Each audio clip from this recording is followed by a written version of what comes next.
choosing rather to suffer affliction with the people of God than to enjoy the passing of pleasures of sin,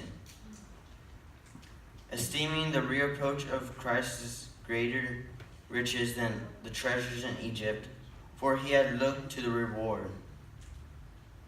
By faith he forsook Egypt, not fearing the wrath of the king, for endured as he seeing him who he is invisible.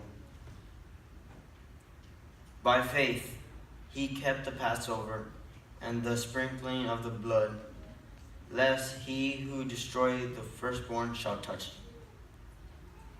Verse 19.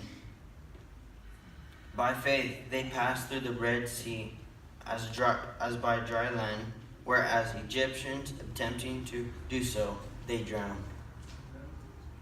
The Egyptians did not have enough faith in the God of Israel in order to cross the Red Sea. In Revelation 14, as we read of the three angels' message, this is the last warning to mankind before the great blessed hope appears. Revelation 14:12. Here is the patience of the saints. Here are those who keep the commandments of God and the faith of Jesus. Amen. In the King James Version and the New King James Version, the Bible states that we're to have the faith of Jesus. But there are some Bibles that change the meaning. Some say the faith in Jesus, and some saying being faithful to Jesus. Is there a difference in these scriptures? What is the difference? What's the difference in faith of Jesus versus the faith in Jesus? Faith in Jesus implies that I believe in him, which is still very important. But the emphasis is the type of faith he had. He had the faith to lead him to live a sinless life,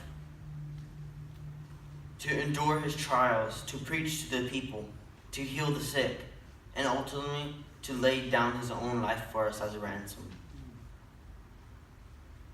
What kind of faith is this? The faith of Jesus. Did Abraham sin? Did he doubt God in his lifetime? Did Moses sin against God? Why couldn't he enter the promised land? Did Jacob sin? He had to wrestle with God in order for him to receive his blessing. What about David? Wasn't he a man after God's heart? Did he sin against God? But Jesus is the one who was sinless and remained faithful to his Father as a human being, showing us the way, the truth, and the life. Without him, we could do nothing.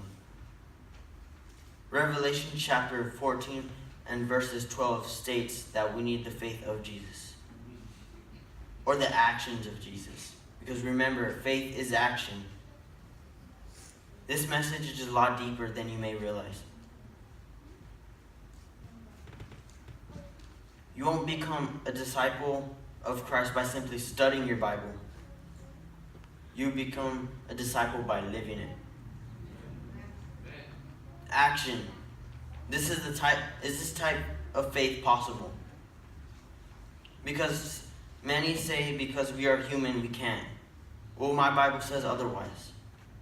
In Philippians 4:12, I can do all things through Christ who strengthens me. Amen. To conclude this message, I want to challenge all the youth here today. I want you to reflect on your life and examine the faith you walk by and the faith you live by.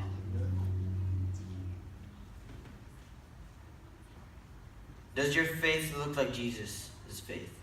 That's the question. And I ask myself this question too. It's time to get serious about our relationship with God. We live our lives distracted by so many forms of entertainment that we do not give our time to God in devotion and prayer. The youth are suffering because the enemy knows how to trap us. He knows that he has a short time left on this earth in his lifetime. He is like a roaring lion seeking to devour whom he can. He knows what devices to use. And it's funny because we call our cell phones and tablets devices. But back in the old days, the word device meant something different. It meant a plan or scheme to deceive. Now, when we say the word device, what do we think about? These so-called devices are traps. Amen. Everything is a distraction. Again, what does our faith look like? We have one more song to hear, our closing song.